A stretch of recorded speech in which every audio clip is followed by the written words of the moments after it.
নমস্কার, tribe TV বাংলাতে সবাইকে স্বাগত। আজ টলিউড সফর আমরা আছি পুবের ময়না সেটে, আর আমি একটু ফ্রেমটা দেখাতে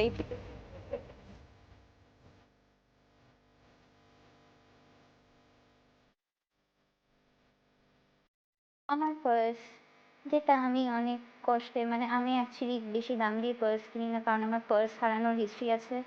এটা আমার 11 নম্বর পার্স, সবকটা হারানোর পর। তো হ্যাঁ, আমার পার্স হারানোর একটা বিস্তার হিস্ট্রি আছে। আমি দুবার বাসে হারিয়েছি, একবার আমি হাঁটতে হাঁটতে ড্রেনে ফেলে দিয়েছি। আর ওর মধ্যে অ্যাকচুয়ালি আমার বাবার ক্রেডিট কার্ড ছিল, তখন আমি বাড়ির মধ্যে অ্যাকচুয়ালি ভীষণ বকা খেয়েছিলাম, অবভিয়াসলি।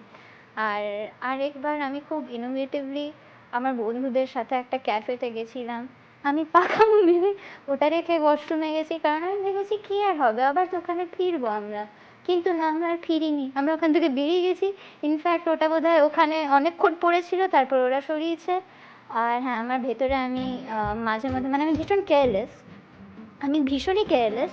তো আমার ইনফরমেশন অর্ধেকগুলোতেই লেখা থাকে না। তো তারপর আমাকে আধার কার্ড হারিয়েছে কখনো? আধার কার্ড হারায়নি, কারণ ওটা ওটা দিয়ে মা আমাকে ট্রাস্ট করেই না। তো মা আমাকে কোনো ইম্পর্টেন্ট জিনিস দেয় না, কারণ আমি হারিয়ে আসি ভীষণ। আমি ইনফ্যাক্ট একবার নিজে হারিয়ে গেছিলাম। লোকে বলে যে এরকম জিনিস, হ্যাঁ, লোকে বলে যে এরকম জিনিসপত্র হারালে কোনোদিন নিজেকে হারিয়ে আসবি। আমি নিজেকে হারিয়ে এসেছি। কত বছর বয়স হয়েছে? আমি হয়তো ক্লাস 3তে পড়ি। আমরা দার্জিলিংয়ে গেছিলাম, আমরা ম্যাল রোডে ঘুরছিলাম। তো ওখানে একটা স্টোর ছিল যেখানে অনেক ভালো ভালো খেলনা ছিল। আর আমার অবভিয়াসলি ওগুলো দেখে ভীষণ ভালো লেগেছিলো, কারণ সব কিছুর মধ্যে স্পার্কলস, গ্লিটার্স অ্যান্ড পিঙ্কস ছিল। তো ওটা ভীষণ আমাকে অ্যাট্রাক্ট করেছিল। তো আমি ওখানেই দাঁড়িয়ে আছি। তো আমি ওখানে আধ ঘন্টা ধরে দাঁড়িয়ে আছি। ইনফ্যাক্ট আমি কথাও বলছিলাম অনেকক্ষণ, যখন দেখলাম যে কেউ রেসপন্ড করছে না। আমি কথা বলে যাচ্ছে দোকানে, আমি পাশে দেখলাম যে আমার পাশে কেউ নেই। তো আমি ওখানে অনেকক্ষণ কেঁদেছি। অ্যানাউন্সমেন্ট হয়েছে, তারপর আমার মা বাবাকে পাওয়া গেছে। আমি ওই দিন অনেক বকা খেয়েছি।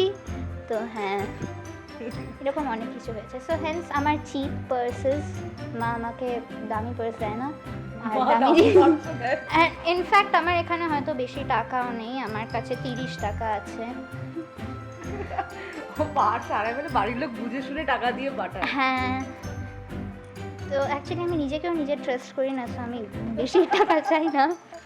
তো হ্যাঁ, এগুলোই আছে, আরও অনেক কিছু আছে, সেগুলো দেখা। খাবার দাবার নিয়ে স্কুলের ব্যাগে একটা টিফিন বক্স থাকে, সেটা ওই ব্যাগে। আচ্ছা সেটা এখানে লাঞ্চ যেটা আসে সেটাই আছে, কিন্তু হ্যাঁ। স্কুলে আলাদা করে টিফিন নিয়ে যাওয়া হয়নি। না আজকে স্পেসিফিক্যালি হয় না, কারণ 3 ঘন্টা পরীক্ষার টাইম ছিল, তারপর এইসবের মধ্যে তো খাবার টাইম থাকে না। তো মাঝখানে মা পাঠিয়ে দিয়েছে আলাদা একটা ব্যাগ, আমার শুটিংয়ের ব্যাগটা, খাবার দিয়ে আরও এক্সট্রা জিনিসপত্র দিয়ে।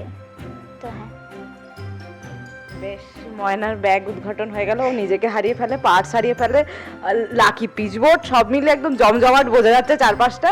এবার ওকে গোছাতে সাহায্য করতে হবে, তার আগে দর্শকদের বলে দাও কি করবে। তো হ্যাঁ, আমি বলবো একদম আমার মতো হবেন না, প্লিজ। নিজের জিনিসপত্রের খেয়াল রাখুন।